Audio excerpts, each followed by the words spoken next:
Ang problema po sa baha ay totoo namang minana lamang ng kasalukuyang Marcos administration. Pero sa panahon ni Marcos Jr., ang may pinakamalaking nailaan na pondo sa flood control. Pagtukoy sa partikular na budget allocation sa panahon ng panunungkulan ni Pangulong Marcos Jr. mula 2022 hanggang sa kasalukuyang taon ng 2025, 1 trillion 194 billion 591 million 902,000 pesos. Magandang araw po sa inyo lahat. Reaction Update PH nagbabalik na. Pakaganda ho ng pag-uusapan natin ngayon mga kabita. Ito na po, nagsalita na po. Ito nga si Ted Paidon.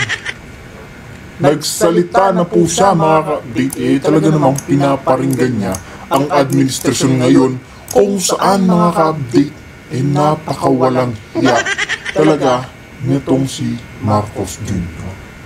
Mantakin po ninyo mga ka-update. Si Marcos Jr. lamang ang gumawa nito sa history. 1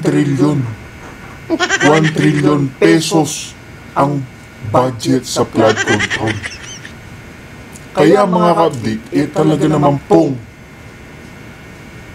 mapapasabi nga na lang na napakawalang hiya nitong si Bongbong Marcos at ng kanyang administrasyon. Kaya mga ka-update, pakinggan ho natin itong naging pahayag ni Ted Paidon. Talaga naman po mangingilabot kayo.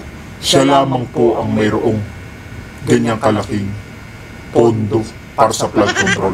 1 trilyon. Hindi pa po tapos ang kanyang termino. Hindi pa ho tapos ang kanyang termino, pero nasa 1 trilyon na ho itong budget sa flood control, pero walang nangyayari. Wala hong nangyayari sa ating bansa. Lahat po ng pangako niya ay wala. Wala po mga ka-update. Kaya totoo po mga ka-update, malayong malayo itong si Bongbong Marcos sa ating Pangulong Duterte. Hindi po salita ang sa kanya, kundi aksyon. Itong si Bongbong Marcos mga ka-update, daldal. Pakitang gilas po sa media. Puro pangako sa mga mahihirap, sa mga Pilipino. Pinapaasa niya lang po ang taong bayan. Pero ang katotohanan, wala po. Bunganga lang. Kaya mga kabig, simulan na ho natin. At nang makita ho ninyo na 1 trilyon na ang budget sa flood control. Pero hanggang ngayon, Metro Manila, Bulacan, Pampanga, kahit saan, lubog, baha. Lang naman, nag-inspeksyon ako at sa naging epekto ng habagat ng bagyong Krising, Dante at Emong. Kitang-kita ko na maraming proyekto para sa flood control ay palpak at gumuho. At yung iba, guni-guni lang.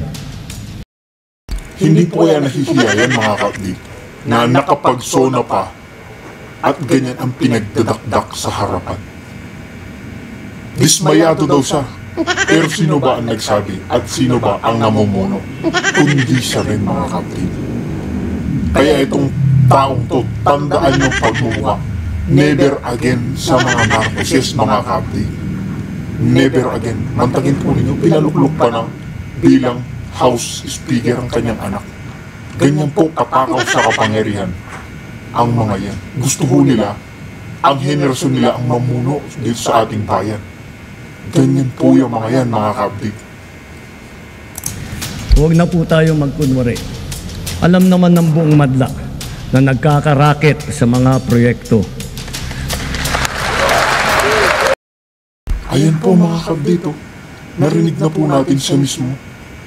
Nagkakaraket sa budget o sa pondo. Hindi kaya nahihiya ang pagmumukha nito. Ang kapal ng mukha mga ka-update. Siya pa talaga nagsabi, sino ba nagbubulsa ng mga budget dyan? Kayo-kayo rin naman, Marcos Jr. Pinapalayo yun pa.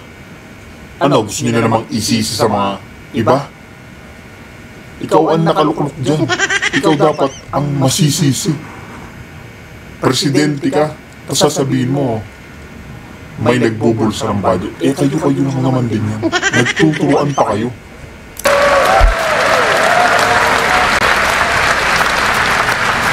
Mga kickback, mga initiative, errata, SOP, for the boys. Kaya sa mga nakikipagsabwatan upang kunin ang pondo ng bayan at nakawin ang kinabukasan ng ating mga mamamayan, mahiya naman kayo. Oh, mga ka-update, mahiya daw. Eh di dapat hindi ka nagsasalita dyan at mahihiya ka. Mahiya ka sa mga kapwa Pilipino mo, Marcos Jr. Mahiya ka, ikaw ang mahiya. Nakalukluk ka dyan, anong pinagdadakdak mo? Dismayado ka pa kunwari, pero ikaw naman at ang administrasyon mo ang bumubulsa ng pondo. Sa inyong kapwa Pilipino,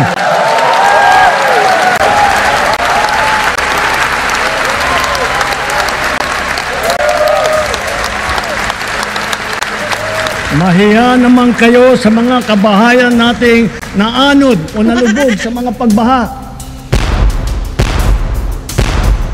Isang taon na po nakakaraan nang tumama ang bagyong Karina sa gitnang Luzon na sinabayan pa ng habagat. Kaya nalubog ang maraming lalawigan at maging ang Metro Manila. Dahil dito, nagngit-ngit ang ilang senador at nagpatawag ng investigasyon.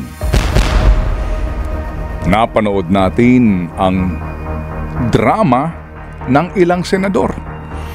Sinabon ang sekretary ng DPWH at ilang pang-opisyal ng gobyerno. Bakit nga naman daw patuloy tayong binabaha habang palaki ng palaki ang perang inilalaan para sa flood control? Nitong mga nagdaang araw, nang dahil pa rin po sa habagat at sunod-sunod na bagyo, ang mga imahe na ating pong nakita at napanood ay para bagang replay lamang sa mga nagdaan. Maging ang katwiran at paghuhugas kamay ng mga taong gobyerno ay tila parehong script na rin sa mga nagdaan. Napakaluma nga naman daw kasi ng drainage system sa Metro Manila. Wika po ng DPWH. Sabi naman ni MMDA, ang basurang walang habas na itinatapon sa kung saan-saan ang dahilan sa pagbabara ng drainage system. Kumbaga, pareho lang po na mga dialogue. Taon-taon. Ayan mga kabit, hindi kaya nahihiya yung mga taong yan. Mantakin po ninyo, gusto na namang isisi kay Pangulong Duterte. Eh alam naman po natin mga kabit, normal ang bagyo. Pero bakit isisisi ngayon nila kay Pangulong Duterte? Kasi nga mga kabit, yung mga budget ng ating kababayan, mga taxpayer, eh binulsa ho nila. 1 trillion po mga kabit, hindi po biro-birong pera. Kahit habang buhay tayo magtrabaho mga kabit, hindi ho natin kikitain ang ganyang kalaking pera. Bilyon nga po, sobrang hirap kunin. Milyon, mahirap na kunin na mga kabit. Yung 1 trillion pa. Kahit umabot po ng 1,000 years, etong pagtrabahuin mo din si Marcos Jr., eh hindi nakikitain yan. Kaya ang ginagawa nila, yung pera ng taong bayan, eh binubulsa nila. Yan po yan. Kaya ngayon, gusto nilang isisi sa mga Duterte, etong mga pagbabara ng drainage dyan, eh, samantalang may budget na nga, ang pangako ni Marcos Jr. na flood control, pero walang nangyari mga kabit. Kaya kahiya-hiya po yan sa mga, lalong-lalo na dito kay Marcos Jr. Sampal sa pagmumuha niya. Pinangakuan niya ang mga Pilipino. Puro pangako pero walang nangyayari. Taon tayong binabaha at sa tuwing tayo po'y nalulubog, tsaka lamang tayo nagtatanong, saan nga ba napupunta ang pera ng bayan para sa flood control projects? Nasaan na naman ang mga master plan? Huwag na po tayong mamangha sapagkat siguradong magpapatawag na naman ang mga mambabatas, lalo na ang mga kagalang-galang nating senador, ng isang investigasyon tungkol sa ating nararanasang pagbabaha. At huwag din po tayong magtataka kung parehong drama na naman ang ating mapapanood. Master Plan. Taong 2012 nang aprubahan po ng National Economic and Development Authority o NEDA ang Metro Manila Flood Management Master Plan. Ang master plan na ito ay bunga ng pinsalang iniwan ni Ondoy at Pepeng noong taong 2009. At para sa Central Luzon, may nabuo ng Climate Responsive Integrated Master Plan for Pampanga River Basin 2016 to 2030. Maging ang Laguna de Bay ay mayroong Laguna de Bay Basin Master Plan 2016 and beyond. Sinasabi rin po ng DPWH na mayroong pong magkakahiwalay na mga master plan para sa 18 major river basin sa bansa. Funding, pondo, pera. Sinasabi po ni Senador Pamphilo Lacson na sa loob ng 15 taon, ang DPWH ay gumasta na ng humigit kumulang 2 trilyong piso para sa flood management. Nakatumbas ika niya ng 350 million pesos araw-araw na paggasta para ayusin ang problema sa pagbabaha. Grabe, narinig niyo po yan mga rapi. 2 trilyon for 15 years. 2 trilyon mga rapi. Saan po napupunta lahat? Wala naman po nangyayari solusyon. Wala naman po nangyayari sa flood control. O ano yung sinasabi ni Marcos Jr. na ipunin daw natin ang baha para pag tagtuyo o tag-init, ilalabas daw. Ganyan po ba yung utak ng normal na tao? Tanong lang Marcos Jr. Normal ka pa ba? Sumisinghot ka ba? Tanong ko lang Marcos Jr. Kasi kung nag-iisip ka ng tama, hindi mo sasabihin yan eh. Katulad mo yung mga, alam mo yung mga kriminal, yung pag nahuhuli, umaamin sila sa ginawa nila. Tapos inaamin nila, oo, nagsasabo ako. Yan Marcos Jr., tanong ko lang, gumagamit ka ba? Datapwat, ang problema po sa baha ay totoo namang minana lamang ng kasalukuyang Marcos administration. Pero sa panahon ni Marcos Jr., ang may pinakamalaking nailaan na pondo sa flood control. Sa amin pong sariling pagsasaliksik at pagtukoy sa partikular na budget allocation sa panahon ng panunungkulan ni Pangulong Marcos Jr. Mula 2022 hanggang sa kasalukuyang taon ng 2025, 1 trillion 194 billion 591 million 902,000 pesos ang perang inilaan para sa mga programa ng DPWH sa sinasabing flood control.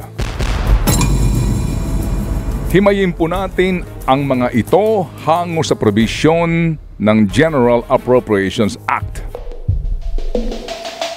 Taong 2022, kung saan nga po sa kalagitnaan ng taon ang simula ng panunungkulan ng Pangulong Marcos Jr., sa ilalim po ng Flood Management Program, ang pondo ay 128.97 billion pesos. Pero maliban dyan sa Flood Management Program na probisyon sa budget, may ilang pang nakasingit na probisyon gaya ng maintenance, repair, and rehabilitation of flood control and drainage systems, structures, and related facilities sa halagang 1.06 billion pesos. Sustainable Infrastructure Projects Alleviating Gaps o SIPAG. Flood Mitigating Structures Protecting Public Infrastructure/Facilities, halaga 62.93 billion pesos. Basic Infrastructure Program o BIP na halos pareho din ng SIPAG ang probisyon na nagsasabing flood mitigation structures protecting public infrastructure/facilities, halaga 16.66 billion pesos. Suma total for 2022, 209 billion 613 million 148,000 pesos. Mula 2022, ito'y palaki ng palaki. Palaki ng palaki ang DPWH flood budget. Taong 2023, 279 billion 68 million 277,000 pesos. Taong 2024, 350 billion 716 million 963,000 pesos.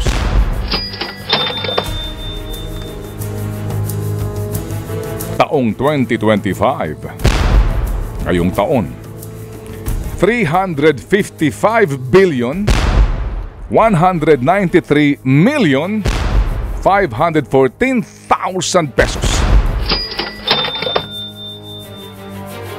Suma total 1 trillion 194 billion 591 million 902,000 pesos sa loob lamang ito ng 4 na taon. Grabe mga kapatid. At sa budget na iyan, 107 billion 202 million 610,000 pesos ang napunta sa DPWH Metro Manila. Himayin po natin ang budget na ito na inilaan para sa National Capital Region. 2022 para sa flood management program kung saan kasama raw ang construction/maintenance of flood mitigation structures and drainage systems, pati na ang construction/rehabilitation of flood mitigation facilities within major river basins and principal rivers, 19.37 billion pesos. 2023, sa ilalim pa rin po ng flood management program, ito ay 17.33 billion pesos. 2024, 23.11 billion pesos. 2025, 26.84 billion pesos. Pero sandali lang ha, maliban dyan, mayroong pang ibang mga nakasingit sa DPWH NCR flood budget.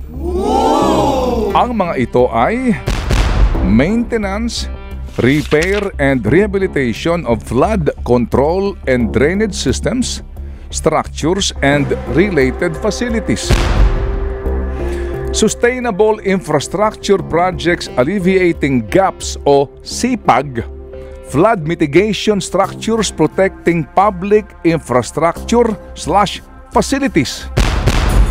Basic Infrastructure Program BIP na halos pareho din lang naman ng sipag ang nakalagay.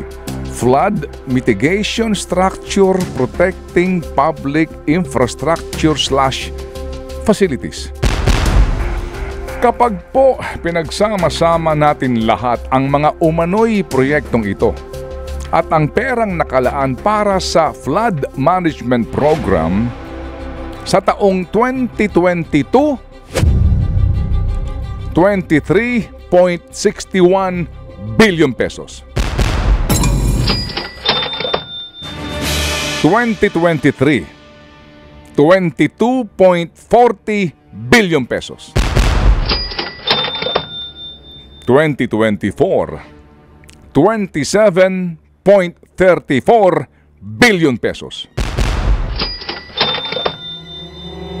Ngayong taon, 2025, 33.85 billion pesos. Kaya naman, para po lamang sa Metro Manila o National Capital Region, ang kabuuang flood budget ay 107,202,610,000 pesos. At yan po ay sa loob lamang ng 4 na taon. Datapwat, take note, hindi pa kasama rito ang pondo na $500 million. Nakatumbas po ng humigit kumulang 25 billion pesos para sa Metro Manila Flood Management Project na inutang po ng gobyerno sa World Bank at Asian Infrastructure Investment Bank noong 2017, panahon ng Duterte administration. 84.79 million US dollars po ang counterpart ng Philippine government sa utang na ito.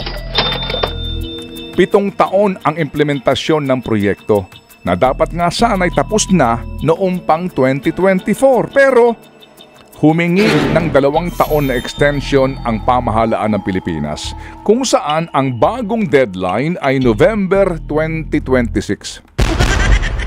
Sa nasabing Metro Manila Flood Management Project, dapat makapagpatayo ng bagong pumping stations. Subalit, sa report nga mga kapatid ng World Bank mismo, mula sa bilang na 20, naging 4 na lang ang bagong pumping stations. Tinukoy sa report ang iba't ibang mga suliranin na naman na kinaharap sa pagtatayo ng pumping stations, kaya hindi ito natuloy. Sa 36 na orihinal na plano na pumping station sa Metro Manila, isa ang naayos at isa ang hindi na pinatakbo. Sa 34 na natirang pumping stations, sinasabi rin po sa naturang report na 15 pumping stations ang upgraded. 14 naman ang nagpapatuloy ang rehabilitasyon. At sa December 2025 pa ang inaasahang tapos nito. Habang ang 5 na natitira ay matatapos naman daw sa unang bahagi ng 2026. Ay oo nga pala. Para ngayong taon na 2025, ang MMDA ay meron ding sariling budget para sa Metropolitan Manila Flood Control Program na nagkakahalaga ng higit sa 601 million pesos. Noong nakaraang taon, 455.85 million pesos. 2023, 351.78 million pesos. At 2022, 1.41 billion pesos. Again, take note, ito po ay over and above sa mga nabanggit ko ng pondo para po sa flood control projects ng DPWH sa NCR. Taon-taon, pare-pareho pong mga imahe, pare-parehong mga pangangatwiran at turuan. Ngunit pataas ng pataas at palubha ng palubha ang baha. At palaki ng palaki ang perang ginagasta ng bayan. May mga dalubhasa pong nagsasabi na ang tumitinding baha na ating pong naranasan ngayon ay problemang hindi lamang malulutas sa pamamagitan po ng paglalaan ng pondo. Ito umano ay suliranin na maraming aspeto ang pinagmumulan, gaya ng patuloy na paglaki ng populasyon sa Metro Manila. Ang paggawa ng kalsada na siyang tumabon sa mga natural na daluyan ng tubig. Ang kawalang disiplina ng mga mamamayan sa pagtatapon ng basura.